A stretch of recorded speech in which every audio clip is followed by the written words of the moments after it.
that had success in the world, and the idea is to bring that back. And the leaders you have are attempting to do that.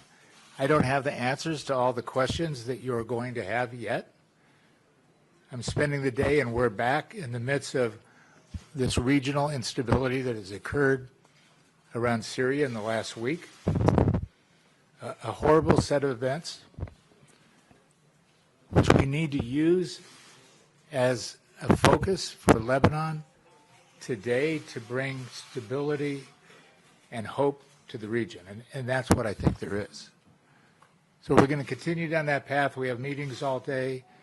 Your leaders have been more than helpful in trying to come to a set of circumstances and remedies that will soften the situation, not only for Lebanon, and the reforms that are happening at the same time are amazingly plausible and significant.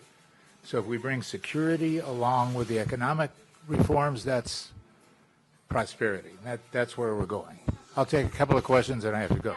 Yes, sir. Mr. Barrack, last time you visited Beirut, you said that the United States will not dictate to the Lebanese government what to do regarding Hezbollah. The question is, what if the Lebanese government fails to disarm Hezbollah, how the United States would deal with this? On the other hand, what about the guarantees requested from the Lebanese government to compel Israel to stop violating the ceasefire agreement? Thank you. I'm Ramz Al-Qadi, correspondent of Al-Arabi TV. No, thanks for the question. Look, the bottom line is you have a cessation of hostility agreement that's in effect. It didn't work, right? So there's reasons why that cessation of hostilities agreement didn't work, which is part of what we're all trying to solve. Wow. So the Hezbollah disarmament agreement is something that is so internal. Remember, America has Hezbollah as a foreign terrorist organization.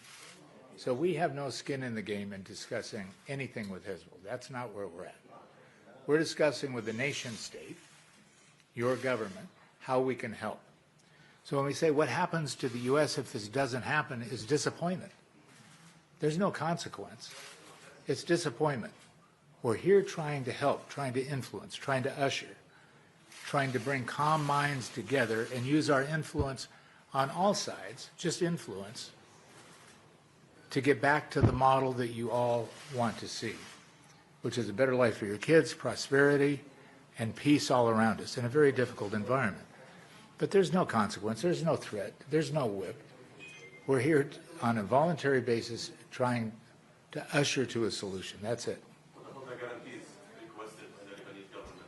I don't know what guarantees you're talking about. Compel Israel to stop violating the ceasefire agreement. Well, we can't compel Israel to do anything, can we? That's not, America is not here to compel Israel to do anything. We're here to use our influence to bring calm minds together to come to a conclusion. The U.S. has no business in trying to compel Israel to do anything.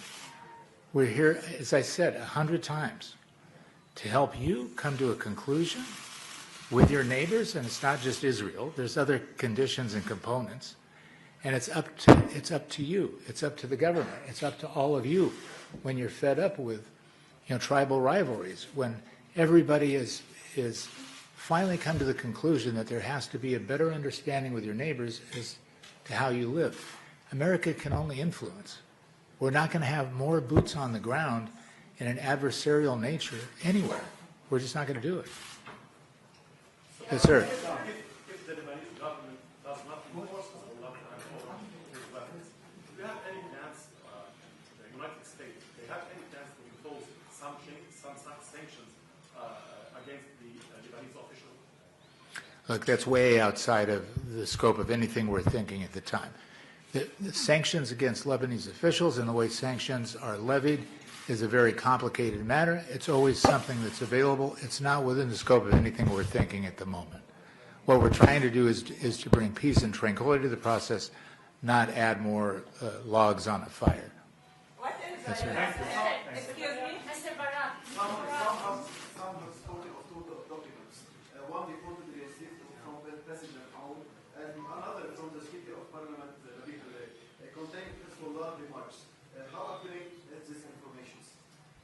I have not seen one Hezbollah remark, but I'm sure that for me it wasn't a welcome wagon. What's the Barak? Yes.